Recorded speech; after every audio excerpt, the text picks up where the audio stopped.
Hello fellow sim racers.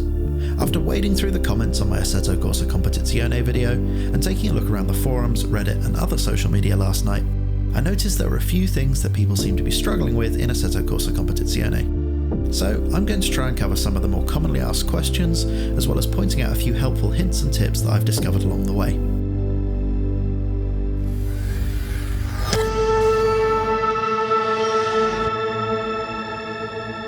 To be as helpful as possible, here's a list of the topics covered in the video.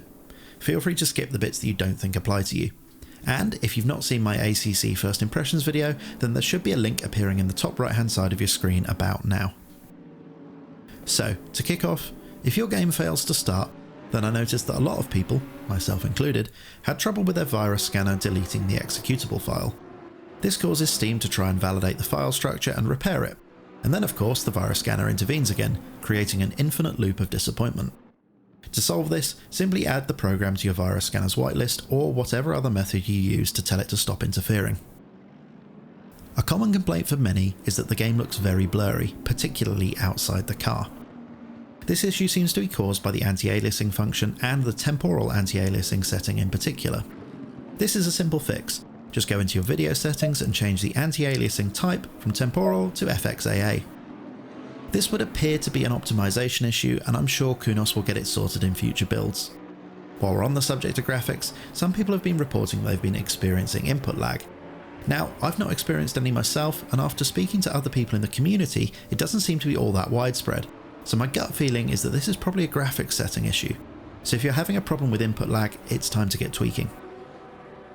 Next up, if you hit F2 while you're in the game or replay mode, it brings up a list of all of the default key bindings, including those for a bunch of things you can't yet map to your wheel or button box. This is super useful, so much so that I've included a clip here so you can see for yourself. Moving on, and a word about key bindings and assists. If you're using the default button maps to your wheel, you may find that there's no starter button mapped and there's no way to map one in the menu yet. So, the easiest way around this issue is to just change the engine start assist to automatic. Alternatively, the starter button is bound to the S key on your keyboard and the ignition switch is Shift-I. Now, you've probably seen lots of people demonstrating how glorious it is to race Assetto Corsa Competizione at night.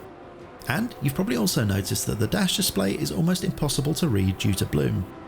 As is usually the case with modern cars, the dashboard display has several modes that you can cycle through, some of which are designed to work better in the dark or in bright direct sunlight.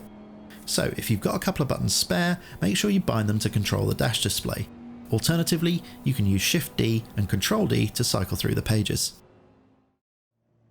Next up is an interesting feature that I've not yet delved into all that deeply. When you're in either the game or the replay mode, you can enable a photo mode that allows you to control the in-game camera. It has all of the usual settings to control exposure, depth of field, etc. I've yet to work out if there's a free roaming camera as there was in Assetto Corsa, but there is a note in the app saying that it's still in very early development, so I'd expect there to be more to come here. You can access this mode by pressing down on your mouse wheel. Now finally, I want to talk about Understeer. I know some people are struggling with this and it's quite easy to blame the default setups, but in my opinion this is mostly a driving style issue. I've watched a few videos where people are struggling with Understeer in the Lambo, and there are a couple of things that I'd suggest. First of all, in a car that does struggle with understeer, you need to be smooth with your steering inputs, especially on turn-in. Otherwise you'll just induce more understeer. Secondly, the car's pretty sensitive to weight transfer management. You need to trail brake deep into the corners with the Hurricane. In essence, this is a car that wants to be driven smoothly, so if you find yourself soaring away at the wheel, you may be making life a bit more difficult than it needs to be. So that's about it. If you're having any other issues with Assetto Corsa Competizione, do leave a message in the comments and I'm sure someone in the community hive mind will be able to find a solution. We're good like that. I hope you enjoyed the video. If you did, then it would be great if you could hit the like button, subscribe to my channel, and if you think the video will be helpful for others, then please consider sharing it. As always, thank you for donating your precious free time by watching. It is very much appreciated. So all that's left to say is goodbye, thank you for watching, and enjoy the rest of your day.